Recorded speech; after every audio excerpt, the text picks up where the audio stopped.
and a guy going into a big year. We'll talk a little Knicks here. No, let's go. Is RJ Barrett.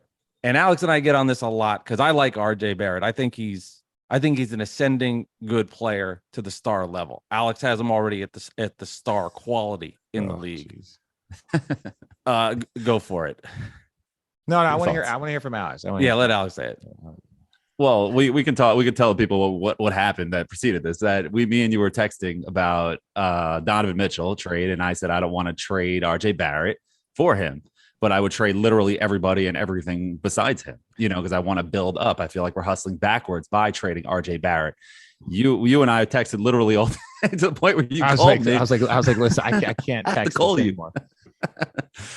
And what's funny is that I was watching TV with my wife, and then I'm like, he's calling me. Like, holy shit. It was pretty funny. And then she's like, who? I'm like, Richard Jefferson. She knows nothing about sports, so don't get offended. No, it was funny. So go ahead. My thing is this. RJ Barrett, you are hoping could become Donovan Mitchell, but you can get Donovan Mitchell. like that's what I'm saying. Like Donovan Mitchell, really is. Look, at best, he's a top 20 player in the league. At worst, he's a top 30 player in this league, right? Like that's just that's it. Like at best, I think he's definitely one of the top 20 players, and he's still what 26 years old. Like he's a young prime. He's got all the playoff experience. He's got all the marketability. He's got all the smile, the sell New York. He's got all the things that say we can build around him. Right? Maybe not to a championship level, but far better than what we've had in our more recent past. Right? He's a guard. He's this. He's that. RJ Barrett you're hoping that he can become someone on that level, right? And look, Knicks fans, I get it. RJ Barrett has done a great job, and I love RJ Barrett's game, but there's not a GM really on the planet that if you had to choose between the two of them. Right. That you would say, oh, well, and again, you're going to give up more assets, but no one's going to come to New York to play currently right now with RJ Barrett. Currently, I'm not saying that this can't progress. People would go play with Donovan Mitchell. People would be like, oh, if he's there, okay. I'll go team up with that guy. Right. And that to me, I just think that's where I think Knicks fans, you get a bit delusional respectfully when you're like, well, we don't want to, we give up everything. You don't have anything.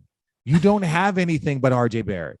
And I know you got picks and I know you got some other stuff, but you don't have it. Like RJ Barrett is the one thing that you would look at is an asset, like that teams might want.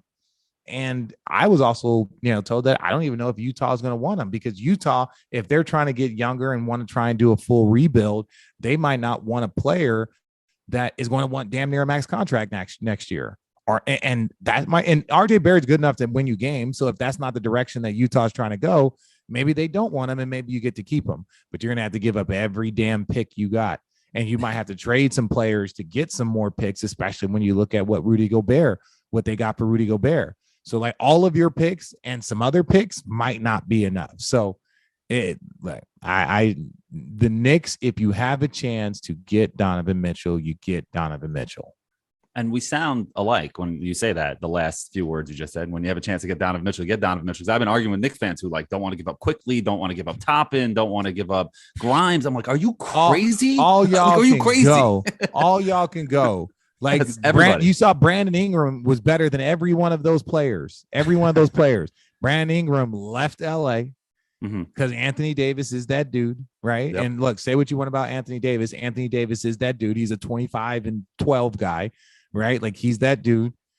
Hasn't played great the last couple of years, but when you look back on that trade, and you had to give up Josh Hart, Lonzo Ball, you had to give up picks. You had to give up Brandon Ingram, a future young all-star.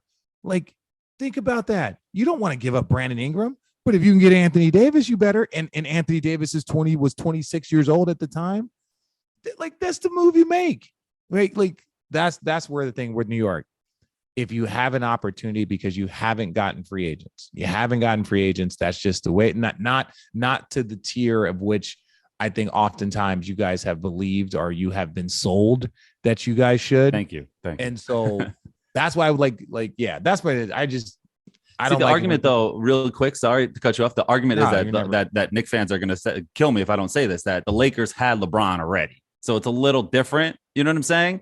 So like the Knicks don't have a LeBron, and RJ's obviously not LeBron. So like the Lakers could clear the deck for Anthony Davis. You know, that's why I'm thinking keep RJ, then you have Donovan Mitchell, then you have Brunson in place, you have Mitchell Robinson, and then maybe you got something there. You know, you're right if you can do that, and I'm not saying that you can't do that. You're right if you can do that. Now I understand, the money starts getting a little funny because RJ's going to want his money. But what I will say is that LeBron was the first domino. LeBron was the first domino in LA, and then you got to get the first domino. Right. And then Anthony Davis was the second domino, but you had all your pieces. LeBron went there first. Like, yes, you might be able to get rid of everybody to get Donovan Mitchell, and then you sign the high level player that also wants to go to New York in free agency. Whether if you got 2 star players, one, you gave up the farm, one, you sign in free agency. Doesn't matter the order in which you do it, as long as you get to it. Right. But you got to get a player that you believe can be marketable, that like he's box office. Say whatever you want. Donovan Mitchell is an exciting player. Like he's going to put people, like he's going to sell from jerseys. Westchester. Yeah. Like there's going to be a vibe there. I'm telling you, if he gets there's an energy. And so that's something also that, like, when you look at strategy, understand that there's a sports and entertainment element, right? Like, hey, let's get this guy that's going to make Knicks fans excited. That's going to do, because if RJ Barrett goes and has, another solid season, he gets a little bit better, he gets this, it's not going to change. Donovan Mitchell has been leading teams to the postseason, albeit he's had very good teams around him, but leading teams to the postseason since his rookie year. Those type of players are special. Like those don't grow on trees. Yeah, it's funny, and as much as I want to, poo-poo on the Knicks fan, I'll give them respect here of like how much passion they do have for their fans, for their players. Where like Emmanuel Quickly, Obi Toppin, the excitement when you look back at the Knicks, they won 36 games, and there's this inflation of how great they are. Meanwhile, there were 10 games under 500 and not even close to sniffing the playoffs. So for me, like the thought of Donovan Mitchell there at the Garden, like what that would become, and the annoying level on the side of, if we're getting this excited about what we think from Quentin Grimes and we saw in the summer league, like what's a legit bona fide all NBA player going to be like? And that's where we connect. I'm going, how is this when we're getting into minutia of, well, if we give up this other pick that's in 2028, I don't think I can do it. I'm going, are you going to think that on, January 7th when you're 11-15 and bored out of your mind? Now, I understand, and that's the thing where I say, look, I get it. I get the apprehension, but I would rather live with taking that shot than not shooting that shot and missing, right?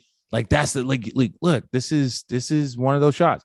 Kevin Durant, I don't think wants to go to the Knicks, You saw his but I'm just saying, again, say whatever you want, but like you saw like his so if he was a free agent today, like this summer, would he have signed with the Knicks? No. So I'm just showing you again, like you have to build up to that top. Now, if he was with Donovan Mitchell and Donovan Mitchell was already there and RJ Barrett, now KD's looking at, man, I can go to New York. I can team up with D Mitch. They got some young players there. It looks a lot more enticing. Enticing. That's where it's more of like, you got to build it and they will come. I'll give you these couple instances. The Clippers, even after they traded away Blake and Chris and they built a young core. They built a young team and they traded away and they used those picks and that stuff to bring in Paul George and Kawhi Leonard, right? And now they're going to be a perennial team for 5 to 7 years if they can stay healthy, whatever, but they are one of the best teams. Lakers did one in free agency, gave away the farm to get AD, right? The Brooklyn Nets built up from nothing. Sean Marks built up from nothing. They were able to go get in free agency, KD, Kyrie, and then they gave away the farm for James Harden. There is a formula that you see that the great teams are following. Now, Golden State, Milwaukee, yeah, if you get one of those horses, that's a different situation. Just draft Giannis, right? Like, it's so simple. Yeah, that's what I'm saying. Just draft Giannis, And so that's what I'm just saying. I think Knicks fans need to open up their kind of mindset a little bit more to the way that we're doing it and stop falling in love. The minute you see a player, don't fall in love with them. View him. Is he an asset or not? Is Grimes an asset? Would a team want him? Could we trade him in a pick to upgrade us come trade deadline? Like, is he an asset? That's what you need to view, because you don't have any superstars. You don't have any superstars on your team. I agree. It's also, I'm getting nervous because, like, I agree with you 100%. Besides the RJ Barrett point, we agree 100%. Like, you got to do what you can to get him. And I think that they can get him without giving up RJ Barrett because of the he wants to be paid, which he should be paid. I mean, Mhm. you know, if he's up for a contract and he deserves it, you know. So my thoughts are, what do you think the Knicks, by not engaging with the Jazz right now and Danny Ainge? I know he's a stickler, but do you think that they're taking the risk of a surprise team sneaking in, or multiple team trades, you know, coming up? Yes. And yeah. Yes, 100%, because Donovan Mitchell is that dude.